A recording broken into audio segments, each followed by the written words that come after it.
Welcome friends. রাজনৈতিক মহলে তীব্র বিতর্ক চলছে, তীব্র আলোড়ন চলছে।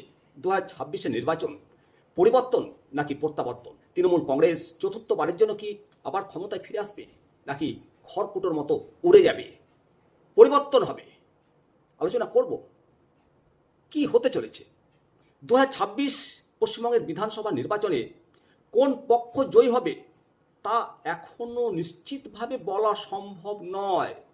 তবে সাম্প্রতিক বিভিন্ন জনমত সমীক্ষা, রাজনৈতিক পরিস্থিতির ওপর ভিত্তি করে প্রধান দুই শিবিরের অবস্থান আলোচনা করব, অর্থাৎ তৃণমূল কংগ্রেস এর প্রত্যাবর্তন আর বিরোধী বিজেপি শিবির পরিবর্তন। শাসক তৃণমূল কংগ্রেস 2024 সাফল্যের ওপর ভিত্তি করে তারা ব্যাপক আশাবাদী জয়ের ওপরে।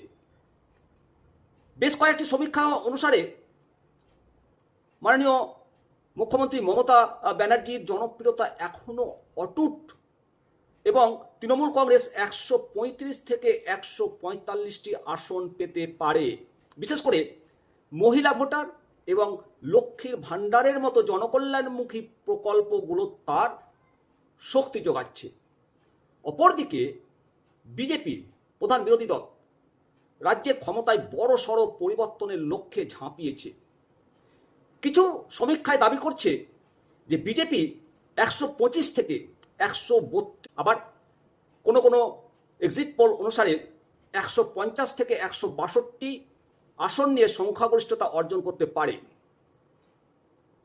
একদিকে দুর্নীতি এবং আইন শৃঙ্খলার মতো বিষয়গুলোকে কেন্দ্র করে তারা শাসক দলকে চাপে রাখার চেষ্টা করছে। অপরদিকে বামফ্রন্টের অবস্থান, বামফ্রন্ট ও কংগ্রেস অনেক জায়গায় এককভাবে লড়াইয়ের ইঙ্গিত দিলেও তারা খুব সামান্য কিছু আসনে সীমাবদ্ধ থাকতে পারে বলেই প্রাথমিক পূর্বাভাসে জানানো হচ্ছে। তবে একথা বলতেই হয়, 2026 যে ভোট হতে চলেছে এর নির্ণায়ক ফ্যাক্টর এসআইআর। একটা বিপুল সংখ্যক ভোটারের নাম বাদ গেছে। 2026 যে ভোট হতে চলেছে এর নির্ণায়ক ফ্যাক্টর দুর্নীতি ইস্যু। 2026 যে ভোট হতে চলেছে এর নির্ণায়ক ফ্যাক্টর ভোটের মেরুকরণ। ভোটের মেরুকরণ হয়েছে, এটা অস্বীকার করার কোনো জায়গা নেই। চূড়ান্ত ফলাফল অবশ্যই ভোটারের ভোটদানের ওপরেই নির্ভর করবে।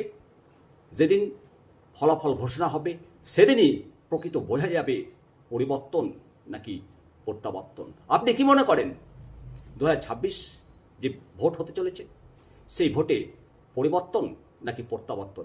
অবশ্যই কমেন্ট সেকশনে কমেন্ট করে জানাবেন। ভালো থাকবেন। জয় হিন্দ, জয়